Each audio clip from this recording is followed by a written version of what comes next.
নমো নমো মহাহৰি বলো দান্তে তীৰ্ণ ধৰি মই পাপি আতি কৰি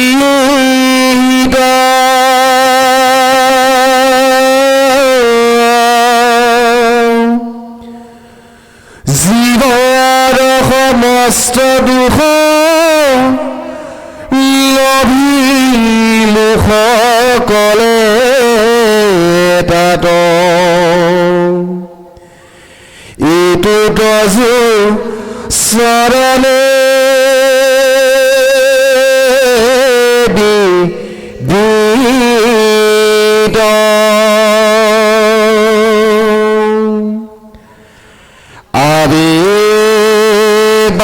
কৃপা কৰে মোক দাস বুলি ধৰা তজু নামে কৰায় বিশ্বাস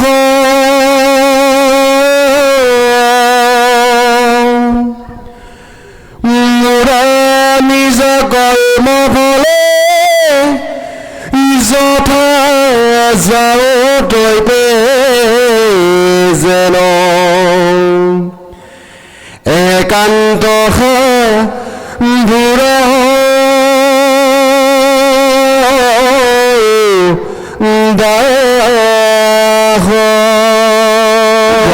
কৃষ্ণ। চাওক গুৰুসকল, আজি মহাভাগৱত টিকাকাৰ গোপাল চৰণ দ্বিজেও আজি নিজৰ জন্মৰ বা নিজৰ সমস্ত সত্তাটো যেতিয়া উপলব্ধি কৰিছে, এতিয়া তেওঁ ভগৱন্তৰ ওচৰত আজি তুতি কৰিবলৈ আৰম্ভ কৰিছে। কি বুলি? গৰ্ভৰ সন্তানটোৱে কেনেকৈ ঈশ্বৰক তুতি কৰিব পাৰে, এই জ্ঞানটো তেওঁ নিবন্ধ কৰিছে। গতিকে তেওঁ আত্মবুদ্ধিত সেই জ্ঞানটো আহিব নে নাহিব যে শিশুটোৰ অৱস্থা যিটো মোৰতো সেই একে এটা অৱস্থা। এইকাৰণে তেওঁ নিজৰ হৈ এতিয়া ভগৱন্তৰ ওচৰত তুতি কৰিছে, হে প্ৰভু নমো নমো মহাহৰি বোলো দান্তে তৃণ ধৰি মই পাপী আতি গৰিহিত। এতিয়া নিজক নিজে মহাপাপ কৰা বুলি, মহাপাপী বুলি আজি তেওঁ গণ্য কৰিছে। আৰু এইটো কথা সত্য যে আমি পূৰ্ব জন্মত যদি কিবা এটা পাপ নকৰিলেহেঁতেন তেতিয়া পুনৰ জন্ম আমি কেতিয়াও ল'ব লগা নহওঁ। পূৰ্ব জন্মত আমি পুণ্য কৰি আছিলোঁ কাৰণে আমি এইটো জন্মত আমি নৰৰূপে জন্মগ্ৰহণ কৰিছোঁ। অৰ্থাৎ পাপ আৰু পুণ্য দুয়োটাৰ ভোগ আমি সংসাৰত কৰিব লগা হৈছোঁ। কিয়? যে আমি যে মহা বিষয়ী, মহাপাপী, আৰু সেইটো কাৰণতে আমি জন্ম লাভৰ ব্যৱস্থালৈকে আহিছোঁ।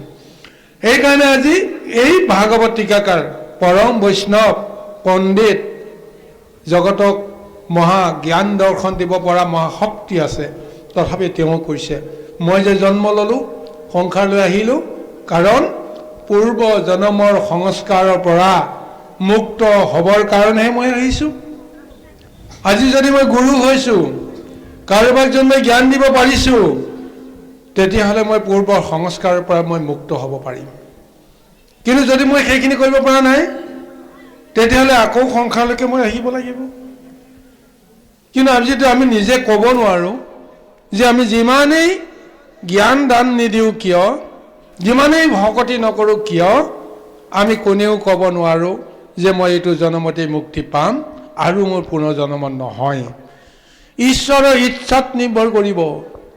অন্তৰ্যামী ঈশ্বৰেহে সৰ্বসাক্ষী ৰূপে বিচাৰ কৰি আছে যে আমি এইটো জন্মতে মুক্তি পাম নে আকৌ আমি সংসাৰলৈকে আহিব লাগিব।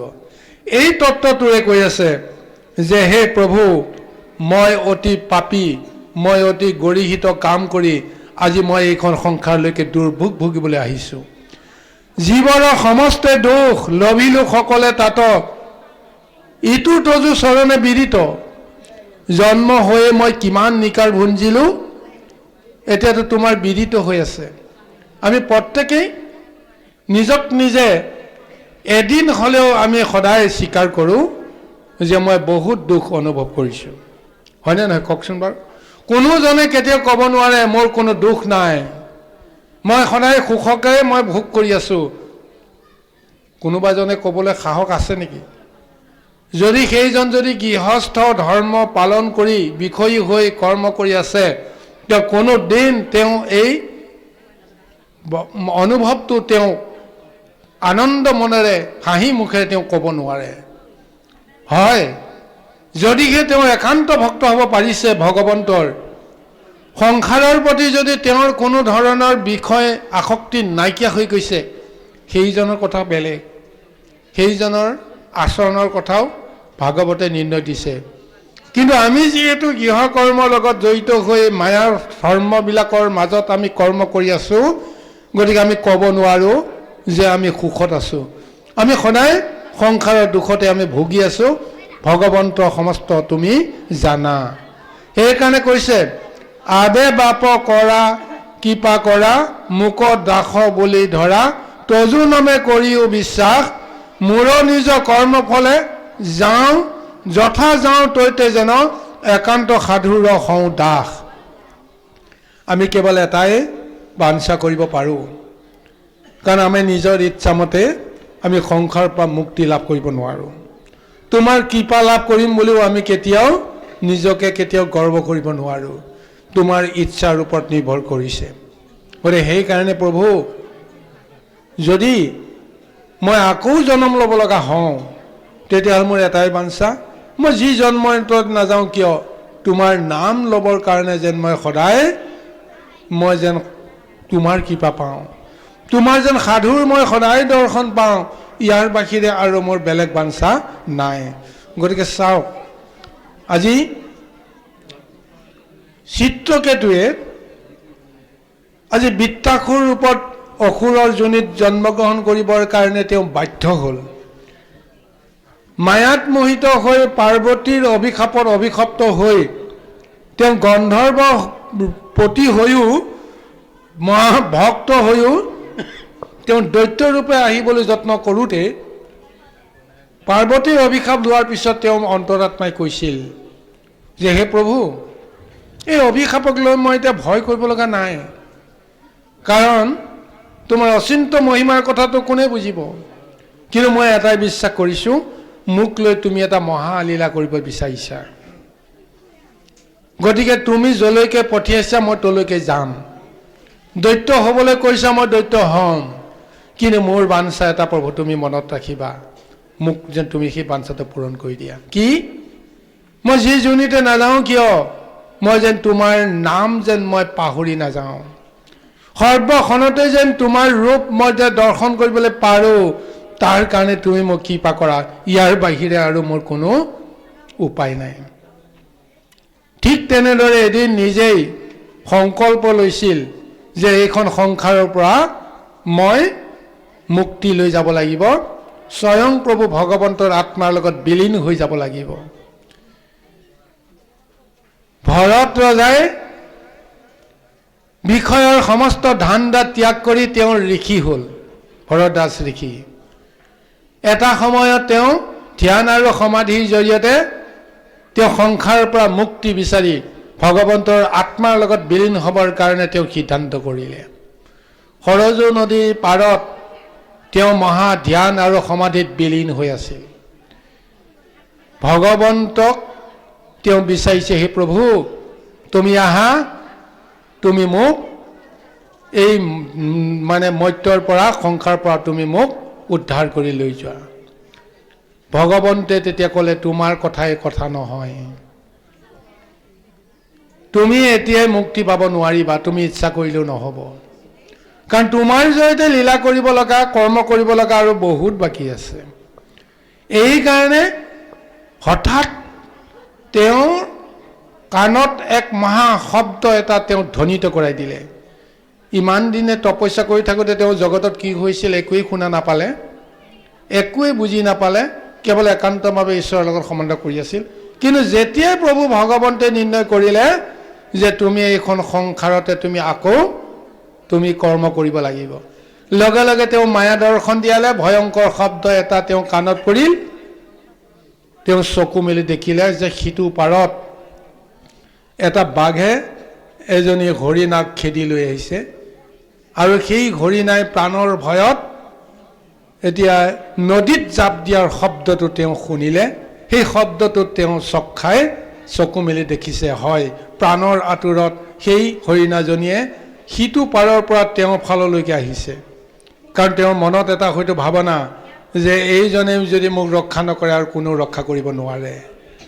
তাৰ পিছে পিছে বাঘু আহি মানে নদীত জাপ দি পৰিলে আৰু কিছু দূৰ অহাৰ পিছত বাঘটো যেতিয়া এইটো পাৰত ৰৈ থকা সেই মুনিজনক দেখা পালে, সেই মুনিজনক দেখা পাই তেওঁ আগবাটৰ পৰাই মাজ নদীৰ পৰাই বাঘটো সিটো পাৰলৈকে গুচি গ'ল আৰু সাঁতুৰি সাঁতুৰি আহি সেই হৰিণাজনীয়ে ইটো পাৰত উঠিবলৈ আৰম্ভ কৰাৰ সময়তে তেওঁ এটা সন্তান জন্ম দি পোৱালি এটা জন্ম দি পানীতে এৰি থৈ যেনে তেনে তেওঁ নিজে দেহ মূৰ আচাৰি পাৰত উঠিল আৰু তেওঁ লগে লগে মৃত্যু হৈ গ'ল। এতিয়া ভৰদ্বাজ মুনিয়ে এতিয়া কি কৰিব? পুনৰ তেওঁ ধ্যান কৰি সমাধি লৈ ভগৱন্তৰ ওচৰলৈ যাব নে সদ্য ভূমিষ্ঠ এটা সন্তান এটা সেই নিৰীহ সেই হৰিণা পোৱালিটো পানীত ককবকাই জীয়াই থাকিবৰ কাৰণে তেওঁ তাৰণাক তেওঁ পৰি আছে, তেওঁক উদ্ধাৰ কৰিব। এতিয়া অন্তৰাত্মাত ভৰদ্বাজ মুনিয়ে চিন্তা কৰিলে যে মোৰ এতিয়া ধৰ্ম কি? মই এই অনাথ জীৱটোক মই উদ্ধাৰ কৰিব লাগে নে মই নিজে সংসাৰৰ পৰা গুচি যোৱাৰ কাৰণত আকৌ মই দেখিও নেদেখাৰ ভাও জুৰিব লাগে? তেওঁৰ অন্তৰাত্মাই ক'লে মোক এতিয়া মুক্তি নালাগে, এই জীৱটোক মই উদ্ধাৰ কৰিব লাগিব। গতিকে তেওঁ জীৱটো উদ্ধাৰ কৰিলে, উদ্ধাৰ কৰি জীৱটোক পোহপালন দিলে, জীৱটোৰ মায়াত সোমাই গ'ল। হৰিণা পোৱালিটো মায়াত সোমাওঁতে সোমাওঁতে ঈশ্বৰৰ ধৰ্ম কৰ্ম সমস্তবিলাক তেওঁ ত্যাগ কৰিব লগা হ'ল আৰু মৃত্যুৰ সময়ত হৰিণা পোৱালিটোৰ কথা চিন্তা কৰি কৰি দুখ কৰি তেওঁ দেহ ত্যাগ কৰিলে। তাৰপিছত তেওঁ হৰিণা পোৱালি হিচাপে আকৌ হৰিণাৰ ওপৰতে জন্মগ্ৰহণ কৰিব লগা হ'ল। চাওক প্ৰভু ভগৱন্তৰ ইচ্ছাত এইবিলাক হোৱা নাই জানো বাৰু? হিচাপটো ভগৱন্তে কৰি আছে, কাক কেতিয়া মুক্তি দিব লাগে, কাৰ জৰিয়তে কি লীলা কৰিব লাগে, সেই অনুসৰিহে সমস্তবিলাক হৈ আছে। গতিকে সেইকাৰণে আজি ভাগৱত টীকাকাৰেও কৈছে যে আমি ভক্তিহে কৰিব পাৰোঁ, ভক্তি কৰাৰ অধিকাৰহে আছে, মুক্তি দিয়াৰ সমস্ত কৰ্মখিনি ভগৱন্তেহে কৰিব। গতিকে কিবা কাৰণত যদি এইটো জনমত যদি আমি উদ্ধাৰ পাব নোৱাৰোঁ তেতিয়াহ'লে আমি একান্তভাৱে ভগৱন্তক এইটো স্তুতি কৰিব লাগিব, হে প্ৰভু তোমাৰ কৰ্ম কৰিবৰ কাৰণে যদি আৰু সংসাৰত যদি আহিব লাগে তেতিয়াহ'লে তুমি মোক কৃপা কৰা, তোমাৰ নাম যেন কোনোদিন নাপাহৰোঁ, তোমাৰ ভক্তৰ সংগ যেন মই সদায় পাওঁ, তাৰ কাৰণে তুমি মোক কৃপা কৰা। ইয়াৰ বাহিৰে আৰু বেলেগ আমি আকাংক্ষা কৰিব নোৱাৰোঁ। এতিয়া অন্যান্য নৰ নাৰীসকলৰ প্ৰতিও আজি ভাগৱত টীকাকাৰে অন্য এক উপদেশ প্ৰদান কৰিছে। আহক আমি এই উপদেশলৈ আগবাঢ়ি যাওঁ। কৃষ্ণ ৰাম শুনা নৰ নাৰীগণ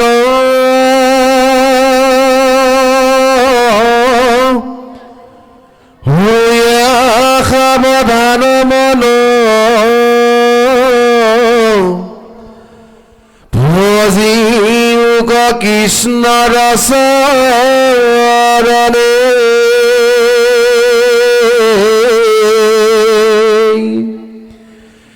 তেবে সেদু ঘূৰাইতো গৰ্ভবাস মহাদুষ তৰিবা মহায়া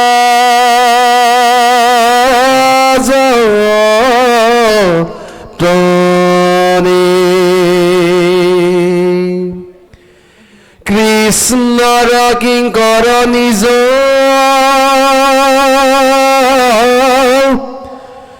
গোপাল চৰণ দিজ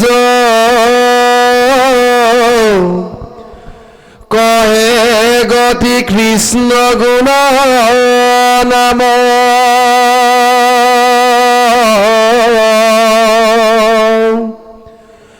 আন কথা পৰিহৰি নিৰন্তৰে উচ্চাৰ কৰি অমুখ ভৰি বোলা ৰাম ৰাম হৰি ৰাম ৰাম ৰাম। জয় কৃষ্ণ। হে গুৰু সমস্ত, এতিয়া এই ভাগৱত টীকাকাৰে সমস্ত নৰ নাৰীসকলক উদ্দেশ্য কৰি আজি এটা মহা উপদেশ প্ৰদান কৰিছে যে হে নৰ নাৰীসকল, নিজকে বুজিবলৈ যত্ন কৰা, সাৱধান হোৱা। কেনেকৈ সংসাৰ তৰিবৰ কাৰণে তোমালোকৰ সুযোগ আৰু সুবিধাকণ ভগৱন্তে দিছে তুমি জানি লোৱা।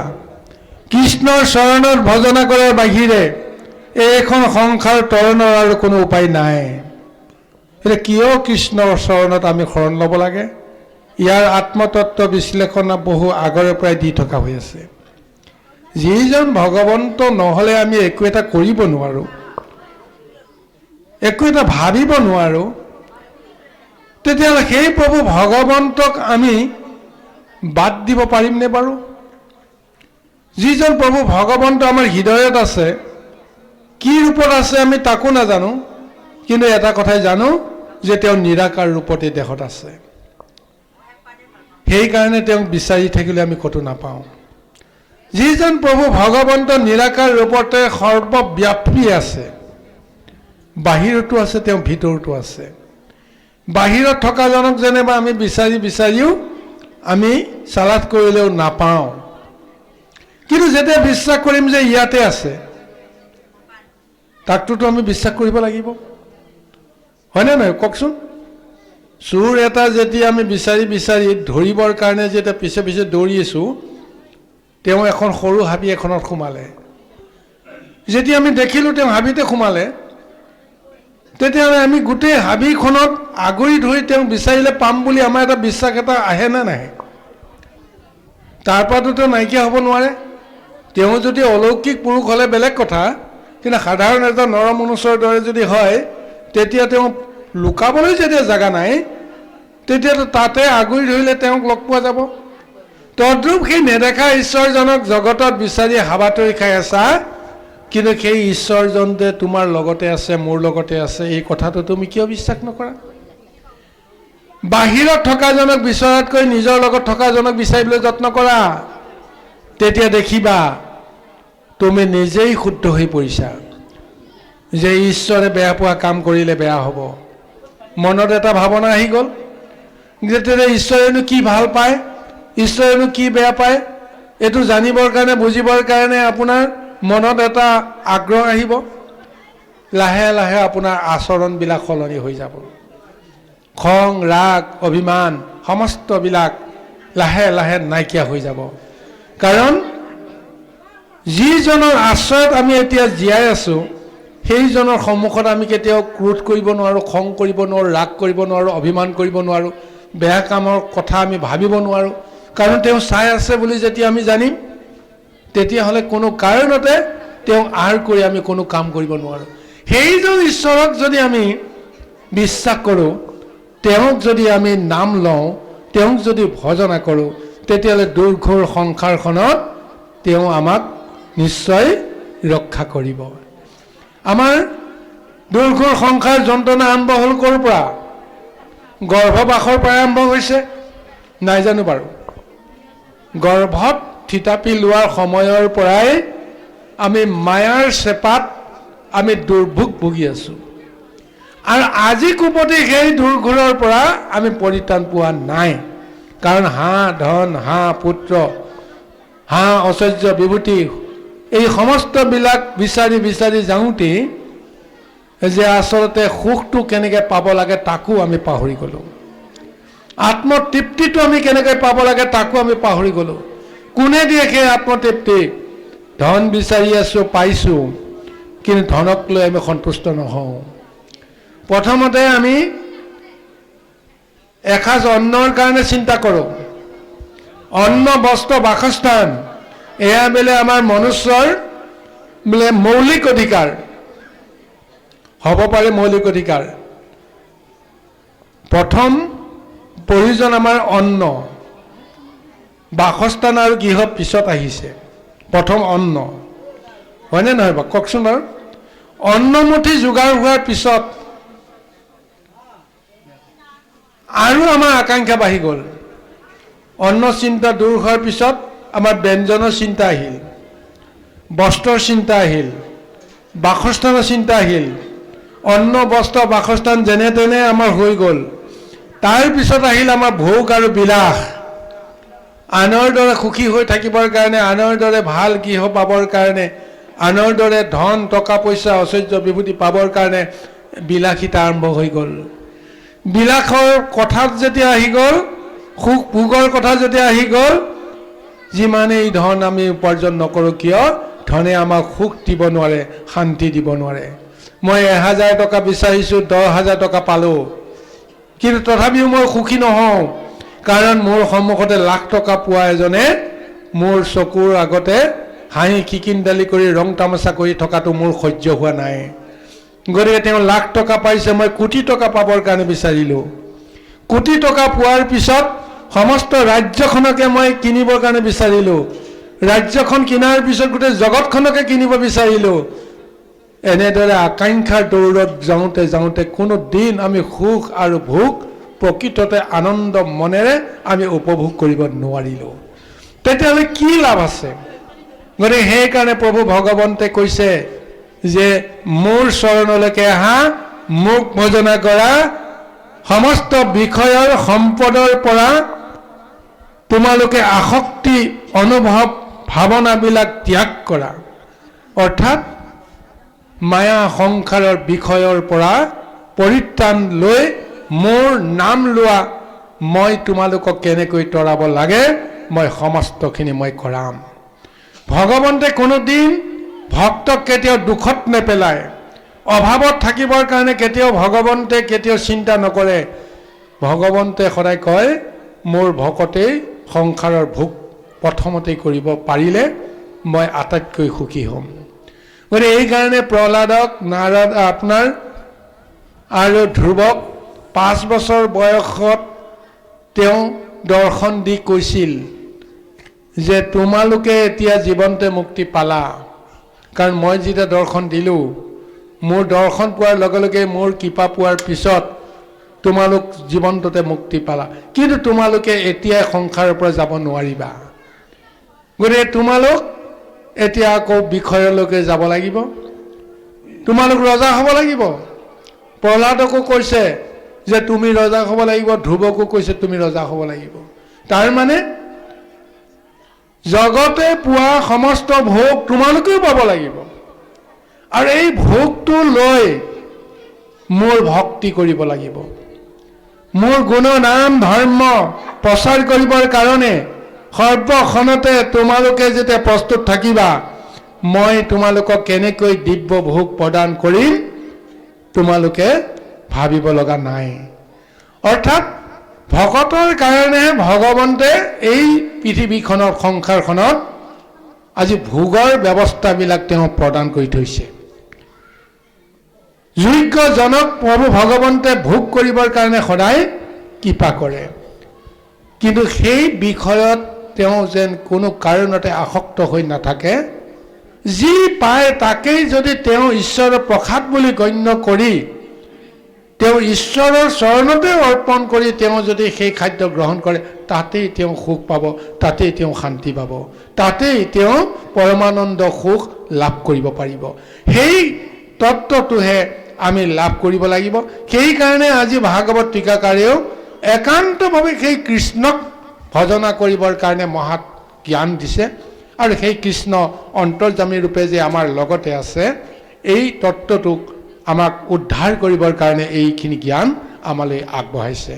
আহক ইয়াৰ পিছত আকৌ পুনৰ সেই জীৱটোৱে যে সংসাৰলৈ আহি 5 বছৰ বয়সলৈকে 7 বছৰ বয়সলৈকে যিমানখিনি দুখ কষ্ট ভুগিলে তাৰ পিছতনো আৰু সেই জীৱই কেনেকৈ পুনৰ সংসাৰত নিকাৰ ভুঞ্জিব লগা এটা অৱস্থালৈকে আহে গোটেই জীৱনটোত জীৱসকলৰ দুৰ্গতিৰ যিটো বিৱৰণ আকৌ পুনৰ পদচন্দেৰে দিবলৈ কাৰণে প্ৰযত্ন কৰিছে আহক আমি পুনৰ ভাগৱতৰ পদলৈকে আমি আগবাঢ়ি যাওঁ কৃষ্ণ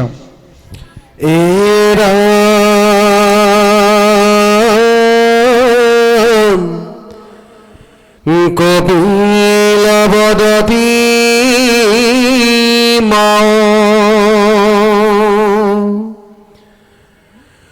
শুনি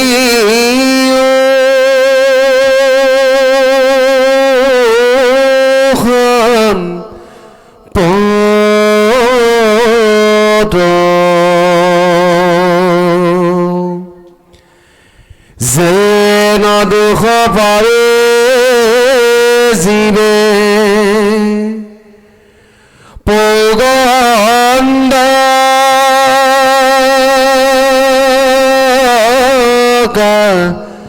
লদ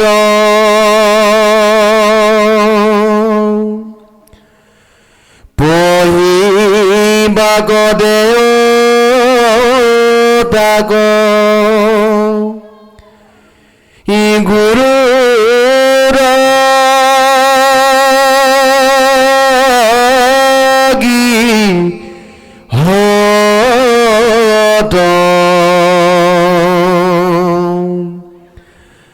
নপহিয়া খেৰি খেলি ই ফুৰা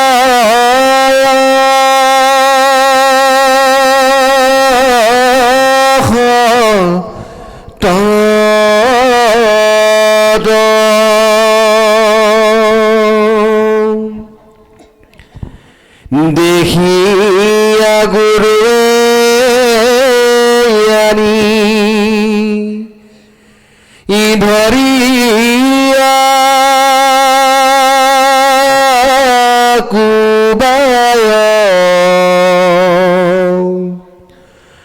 আতাস পাৰিয়া দুখেই ই দণ্ডে যুগ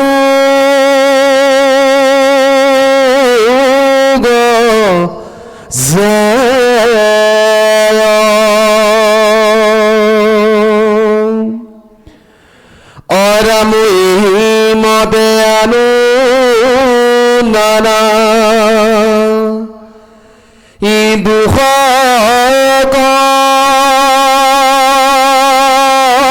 পাবয় অনন্তৰে আহি তাৰ যৌৱন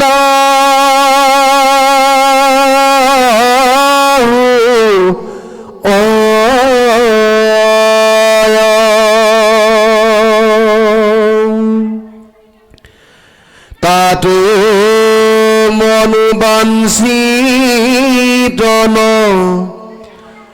পায় দুৰাচাৰ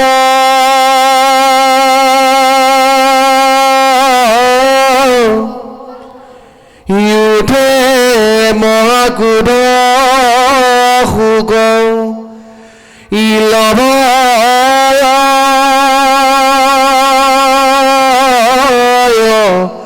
পাৰ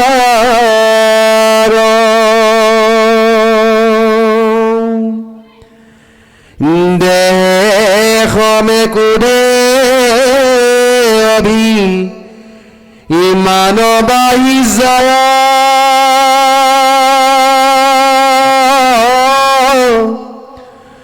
ইহুয়া কামাতুৰ নিতেই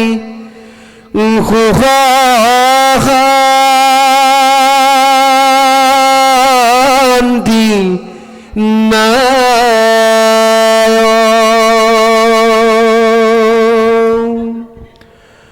ইপৰে সমে আপোনাৰ বিনাশক পতি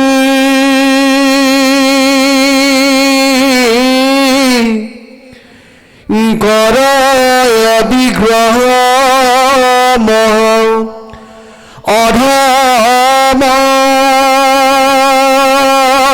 দুষ্মদী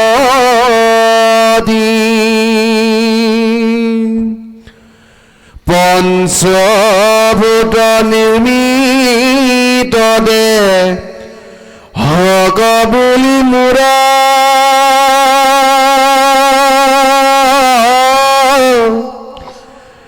তাৰায়থে ৰাতি দিনে অকৰে কৰ্ম ঘোৰ। এতিয়া কপিল প্ৰভুৱে মাতৃ দেৱহূতিক পুনৰ জিহ্বৰ নিকাৰৰ বিষয়ে পুনৰ কৈছে যে হে মাতৃ, জন্মৰ পৰা 5 বছৰলৈকে যে শিশুৱে কিমান নিকাৰ ভুঞ্জিব লগা হয় এইখিনি কথাটো মই তোমাক ক'লোঁ।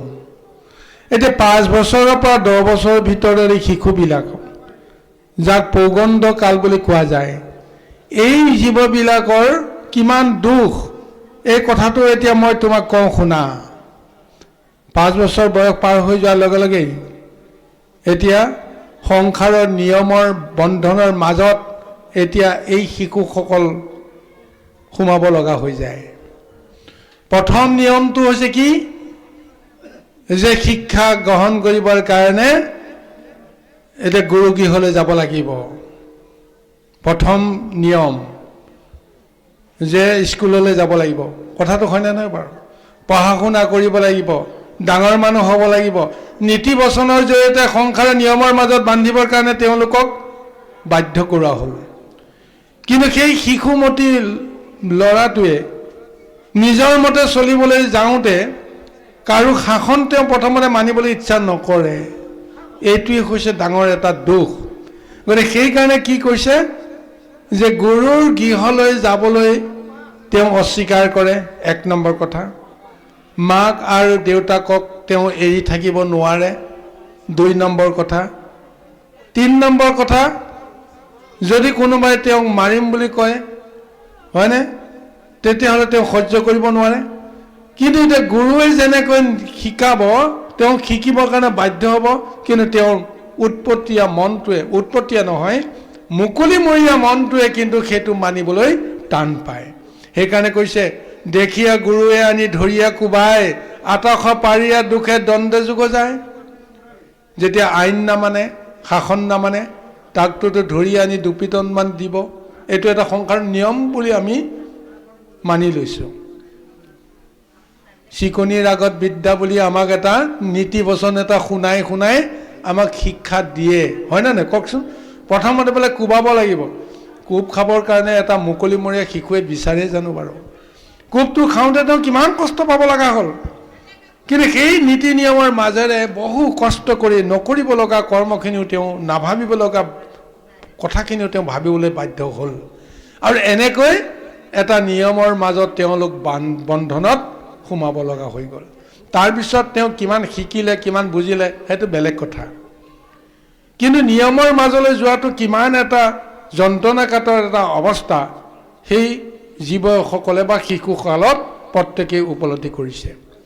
তাৰপিছত যেতিয়া 10 বছৰ পাৰ হ'ল, 10 বছৰ পাৰ হোৱাৰ পিছত যেতিয়া যৌৱন কালত ভৰি দিবৰ কাৰণে তেওঁ উপক্ৰম হ'ল, ক'ব নোৱাৰাকৈ তেওঁৰ দেহত ৰিপুৰ শক্তিবিলাক আহি নিজে নিজে এতিয়া ৰূপ ল'লে। কাম, ক্ৰোধ, লোভ, মোহ, আসক্তি ইত্যাদি ইত্যাদি ভাৱনাবিলাক জাগ্ৰত হ'বলৈ ধৰিলে। যেতিয়া মন চঞ্চল হৈ পৰিল। ইয়াৰ আগতে পিতৃ মাতৃৰ কথাও শুনিছিল, গুৰু কথাও শুনিছিল, জ্যেষ্ঠজনৰ কথাও শুনিছিল। কিন্তু যেতিয়া কাম নামৰ মহাব্যাধিটোৱে লগ পালে, বিষয় নামৰ মহাব্যাধিটোৱে লগ পালে, কাৰো কথা তেওঁ মানিবলৈ বাধ্য নহয়। এনেকুৱা এটা অৱস্থাৰ মাজেৰে মনোবাঞ্ছিত যেতিয়া তেওঁ আকাংক্ষাটো পূৰণ কৰিব নোৱাৰে, তেতিয়া অট'মেটিক আপোনা আপুনি তেতিয়া ক্ৰোধত, অগ্নিত তেওঁ এতিয়া জৰ্জৰিত হ'ব লগা হয়। হয়নে নহয় কওকচোন বাৰু? মনেৰে ভাবি থাকে মই অমুকটো পাব লাগে, তমুকটো পাব লাগে, তমুকটো পাব লাগে, কিন্তু তেওঁৰ মনৰ ভাৱনাটো কোনে বুজি পায়? প্ৰত্যেকৰে লগততো এটা এটা ভাৱনা আছে। কাৰো লগত কাৰো যেতিয়া নিমিলা হৈ যাব, বাপেকে বিচাৰে তই অমুক হ'ব লাগে, মাকে বিচাৰে অমুক হ'ব লাগে, তেওঁ নিজে বিচাৰে মই বেলেগ এটাহে বিচাৰোঁ। ইয়াৰ মাজত যিটো সংঘাত আহে, সেই সংঘাতত জৰ্জৰিত হোৱাৰ ফলত ক্ৰোধৰ নামৰ মহা অগ্নি দাহটো কি হৈ যায়? সি সাৰ পাই উঠে। গতিকে সেই ক্ৰোধাগ্নিয়ে আমাৰ সমস্ত মন বুদ্ধিক বিচলিত কৰিবলৈ মানে বাধ্য কৰায়। সেইকাৰণে কৈছে তাতো মনোবাঞ্ছিত নাপাই দুৰাচাৰ, উঠে মহাক্ৰোধ শোক লোভয় অপাৰ। যেতিয়া মনোবাঞ্ছিত ফলটো যেতিয়া নাপাব, তেতিয়া শোক আহিব, ক্ৰোধ আহিব, আৰু সুখ শান্তি নোহোৱা হৈ যাব। তাৰপিছতো আছে সেই কামাটোৰ যিটো বিষয়, সেই বিষয়টোৱে তেওঁক ইমান জৰ্জৰিত কৰিব, সুখ শান্তি নোহোৱা কৰিব, আৰু তেতিয়া নিজৰ বাহিৰে যেন সকলোকে ধ্বংস কৰি পেলাম, মাৰি পেলাম, শেষ কৰি পেলাম, এনেকুৱা কিছুমান অহংকাৰী ভাৱবিলাক আহে। আৰু যিটো দেহক লৈ আমি কৰ্ম কৰোঁ, যিটো দেহক লৈ আমি অহংকাৰ কৰোঁ, যিটো দেহক লৈ আমি এতিয়া মহা বিষয় ভোগ কৰিবৰ কাৰণে আমি বাঞ্ছা কৰোঁ, এইটো দেহ ভগৱন্তে পঞ্চভূতৰ জৰিয়তে আমাক সৃষ্টি কৰাই দিলে, অথচ আমি বুজি নাপাওঁ সেই পঞ্চভূত কি। ক্ষিতি অপ তেজ মৰুত ব্ৰুম, জুই পানী মাটি বায়ু আকাশ অগ্নি, এইকেইটাৰ মহাসংযোগত আমাৰ এটা দেহ সৃষ্টি হৈছে। ভগৱন্তে এইটো দেহ সৃষ্টি কৰাই দিছে কোনে থাকিবৰ কাৰণে? ভগৱন্তে নিজে থাকিবৰ কাৰণে এইটো দেহ তেওঁ বনাই দিছে। কিন্তু এইটো দেহক মন নামৰ চঞ্চল ইন্দ্ৰিয়ই বাকী 10 ইন্দ্ৰিয়ৰ লগত, 6 ৰিপুৰ লগত লগ লাগি কাম ক্ৰোধ লোভ মোহকে আদি কৰি এই 24টা মহা তত্ত্বৰূপী মহা ব্যাধিৰ জৰিয়তে আমি জৰ্জৰিত হোৱাৰ ফলত লোকৰ দেহটোকে আমি নিজৰ দেহ বুলি আমি সদায় অহংকাৰ কৰিছোঁ। আৰু এইটো দেহৰ অৰ্থে আমি সুখ শান্তি নোহোৱাকৈ আমি দিনে নিশাই কৰ্ম কৰিব লগা হৈছোঁ। কিন্তু কি পাইছোঁ? তাৰ ফলটো আমি নিজে নিজে আমি অনুভৱ কৰিব পাৰিব লাগিব। আজি এই কথাখিনিকে আজি বৰ্ণনা কৰি গৈ আছে, কাৰণ মনুষ্য জীৱনত আচলতে প্ৰকৃত স্বৰূপটো আমি উপলব্ধি কৰিছোঁ নে নাই, তাৰ কাৰণতে আজি আত্মতত্ত্ব বিশ্লেষণৰ জৰিয়তে দেহৰ তত্ত্বৰ মাজেৰে এই বিশ্লেষণটো আমাক দি আমাৰ দেহক লৈ যেন আমি কোনোদিন অহংকাৰ কৰিব লগা নহয়, এই জ্ঞানটো ধাৰণ কৰাৰ কাৰণতে আজি ভাগৱত টীকাকাৰেও হওক বা শোকমণিয়ে পৰীক্ষিতক দিয়াৰ চলেৰে আমাৰ সমস্তক এই মহাজ্ঞানৰ তত্ত্বটো প্ৰদান কৰি গৈ আছে। কৃষ্ণ।